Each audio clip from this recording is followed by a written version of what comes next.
Hey, what's up guys? Phil here, and this is a review for the On Our Way hydraulic door closer. You'll receive the hydraulic piston, arm assembly, 6 M6 bolts, 6 wood screws, 1 hex bolt with flat washer and lock washer, 1 cover cap, 2 mounting templates, an instruction sheet, and a color photo installation guide. The installation guide with the color photos is pretty useful and nicely lays out how to install the hydraulic closer, adjust the speed settings, and orient the piston when installing it. It's pretty much the same as the engineering drawing instructions, both of which describe standard and parallel installation methods.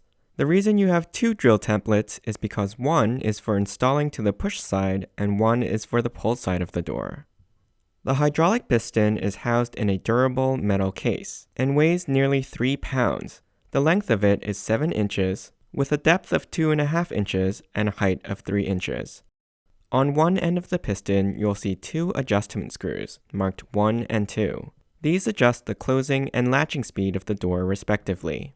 The instructions explain this well. The closing speed refers to how fast the door closes from 180 to 20 degrees, while the latching speed controls the speed of the last 20 degrees of movement to fully close the door.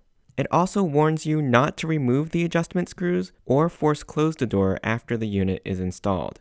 The length of the swing arm can be adjusted by unscrewing it or screwing it tighter, then locking it into place using the nut. Note that there are 2 holes on the bracket for the arm, a small one on the short side and a larger one on the longer side.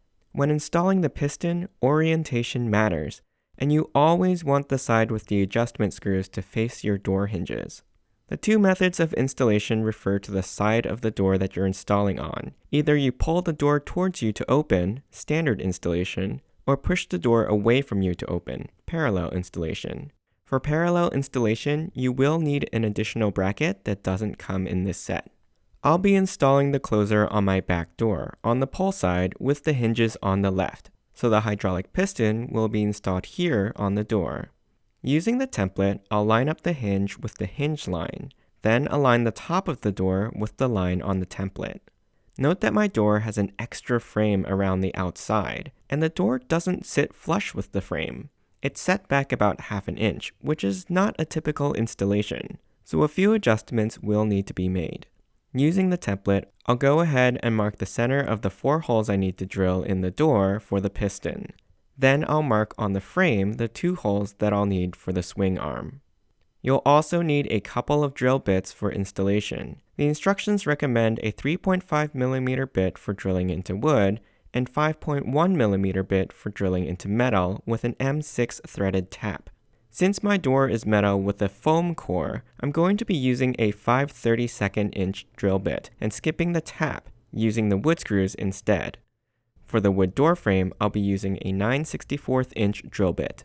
Before I drill any holes, I'm going to hold the closer assembly up to my marks to ensure that they're positioned correctly and are level.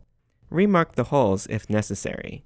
Because my door is metal, I'm going to tap a center mark, which creates a divot for my drill bit to seat into. Also, when drilling into metal, rather than put the drill into high speed and torque, I'm going to pulse it, applying even pressure so my bit doesn't overheat and start to wear down.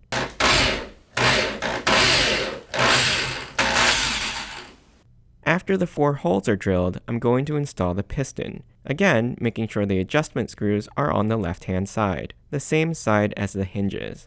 I'll also check to make sure the unit is still level. Now, because my door sits about 1/2 inch inside the frame, I actually unthreaded the whole arm assembly and removed the locking nut, because I need the arm to be a little bit shorter than normal. Now, I'll attach the arm to the center spindle and determine the placement of the bracket on the arm. Make sure the longer side of the hinge faces away from the door hinge, in this case to the right-hand side. Right now, the side of the arm with the hinge is at an angle to the door frame, so I'm going to apply some pressure to the opposite side to make the arm sit at 90 degrees to the frame. This is actually where I'll be marking the holes to be drilled. Then I'll secure the bracket using the remaining 2 wood screws. When that's attached, we can add the bolt to the spindle to lock the arm in place. You'll need a 10mm wrench or socket wrench to tighten the bolt in snugly. Then place the dust cap on the opposite side of the spindle and screw it in. Let's test the door closing speed. 1, 2, 3, 4, 5. It's a bit slow and needs a little bit of help to latch. So on the adjustment screws, I'm going to adjust both the closing and latching speeds. Since I want both to move a little faster, I'm going to turn each counterclockwise a quarter of a turn. Clockwise is slower, counterclockwise is faster. Now let's do the same with the latching adjustment. And we'll test again. 1, 2, 3. And I heard it latch this time, which means my deadbolt should latch without catching. Which it does. The main difference with the closer installed is that the door is slightly harder to open initially, because you need to get past the hydrostatic forces of the piston, but it's not overly difficult for me. As the door closes behind me, I no longer have to pull it shut, and the automatic deadbolt won't have a problem or jam. When coming back in, again I do have to use some effort to push the door open, but it closes fully behind me, which is great if my hands are full.